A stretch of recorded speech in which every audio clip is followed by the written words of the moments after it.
Eu sou o Júnior, um portador de zumbido severo, falando aqui com vocês sobre um medicamento que parece que é uma grande promessa para a cura da perda auditiva, que é o FX322. Perda auditiva é muito comum no mundo todo, né? A OMS calcula que mais ou menos 5% da população mundial tem uma perda auditiva suficiente para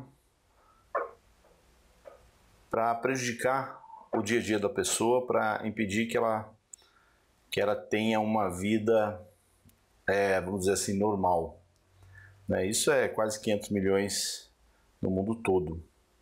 É lógico que existem também outros níveis de perda auditiva, uma porcentagem bem maior de pessoas tem algum nível de perda auditiva. Mas o que tem a ver a perda auditiva com o zumbido, que é a nossa discussão aqui. Eu vou falar para vocês sobre esse remédio e que ele pode ajudar, tá bom?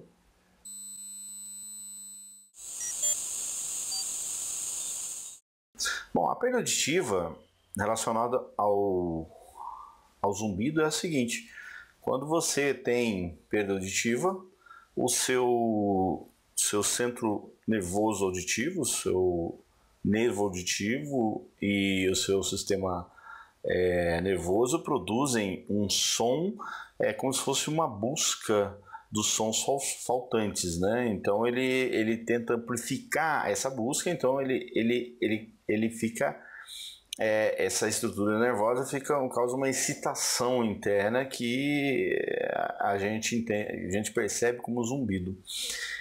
E então, em tese, se você não tiver perda auditiva, não há por que você ter o zumbido, né? Não é bem assim. Na verdade, uma parte de zumbido não é por perda auditiva, mesmo que seja temporária. Uma boa parte do zumbido é por causas, por outras causas, mas só que o zumbido crônico, aquele que não vai embora, que já tem anos, a pessoa fazendo um exame, detectando também tem perda auditiva. Então, se tem zumbido e perda auditiva, então provavelmente o zumbido, a causa é perda auditiva. O zumbido crônico, desse, né, de anos, realmente 90 e quase 100% é por perda auditiva. Então, resolvendo o problema da perda auditiva, você, em tese, pode resolver o zumbido. Além de tudo, amplificando, você conseguindo ouvir os outros sons, também há um mascaramento do zumbido. Isso dá para perceber usando aparelho como eu uso, né, que amplifica os sons e acaba melhorando minha percepção, diminuindo minha percepção do zumbido. A perda auditiva que eu estou tratando é a chamada perda auditiva neurosensorial, que é diferente de uma perda auditiva por um bloqueio mecânico, por exemplo, por a rolha de cera ou por algum problema anatômico. A neurosensorial significa o quê? Que as células ciliadas responsáveis por receber os sons que serão traduzidos pelo cérebro, elas ficam danificadas, né? Ou por idade ou por trauma acústico, né? Que é barulhos excessivos durante sessões muito prolongadas, né? A exposição a barulhos, ou então um barulho repentino muito alto, como uma explosão, tiro, essas coisas perto do ouvido. E essas células ficam danificadas, como são os tipos de células nervosas, né? As células ciliadas que ficam dentro da cóclea, elas não têm como se regenerar. A ideia do medicamento em questão aí é justamente tentar fazer uma regeneração dessas células, né, através da introdução de um componente químico na cóclea, né, dentro da cóclea, onde tem aquele líquido, né, e esse medicamento vai induzir as células que estão danificadas a se regenerarem. Na verdade, a ideia do medicamento é atuar nas chamadas células progenitoras, né? Que são as células que originam as células ciliadas, né? E é como se você colocasse um adubinho lá para fazer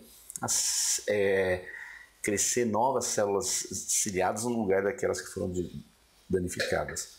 É um medicamento basicamente para tentar melhorar a audição daquelas pessoas que estão perdendo a audição, ou em última instância curar a perda auditiva, né? Mas ainda está muito longe disso. As fases de teste já está terminando, né? Esse mês aqui de setembro de 2020 deve terminar, e o medicamento teve boa resposta, mas não é uma resposta que vai solucionar o problema de todo mundo, não. Primeiro que na verdade, como esse medicamento tem que ser inserido, né, introduzido com uma injeção intracoclear, quer dizer, você tem que injetar o medicamento dentro da cóclea, é muito complexo você administrar esse medicamento nas pessoas, e tem risco, né, de você danificar ainda mais o sistema auditivo. Bom, como eu expliquei para vocês, no referente ao medicamento que também está em teste, também está em segunda fase clínica, vejam aqui no card, né, eu expliquei que todo medicamento tem que passar por uma fase pré-clínica, onde você testa com animais, com ratos de laboratório, para ver se o medicamento não prejudica fisicamente, né, esses animais. Depois começa uma primeira fase, que testa com uma quantidade pequena de pessoas, depois uma segunda fase que testa com uma quantidade menor.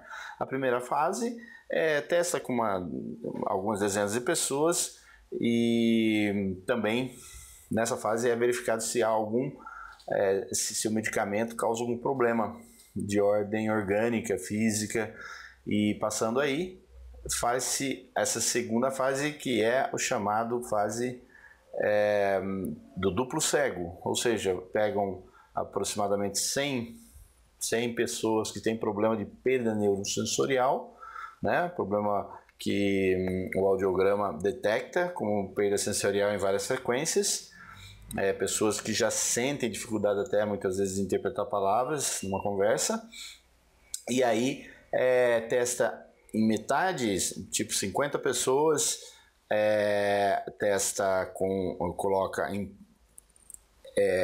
ministra um placebo, quer dizer, água, né? Nada, algo inerte que não vai causar mal, não vai causar nenhum efeito, e nas outras 50 pessoas, ou 50% das pessoas, você ministra esse medicamento. Foi feito isso, e percebeu-se que naquela metade que se ministrou o medicamento, houve uma melhora da audição em 30% deles. Foram testadas 96 pessoas, na verdade, durante 210 dias. E realmente detectou-se, então, que as pessoas que receberam o medicamento tiveram uma melhoria até no entendimento das palavras, e 30% tiveram alguma melhoria, que não é que melhorou 30% da audição, não. Não foi detectada uma melhora da audição tão significativa, mas a pessoa sentiu uma melhora, por exemplo, no entendimento das palavras. E, na verdade, a melhora da audição a gente costuma calcular em decibéis, né? Pessoas podem ouvir cada frequência. Nas frequências mais altas são mais difíceis, até 10 decibéis mais baixos elas conseguiam ouvir. Por exemplo, se você precisar de 50 decibéis para ouvir 8.000 Hz, depois de fazer o tratamento, você passou a precisar apenas de 40 decibéis para ouvir, o que seria uma ótima melhora, se você for ver, né, em torno de 20%.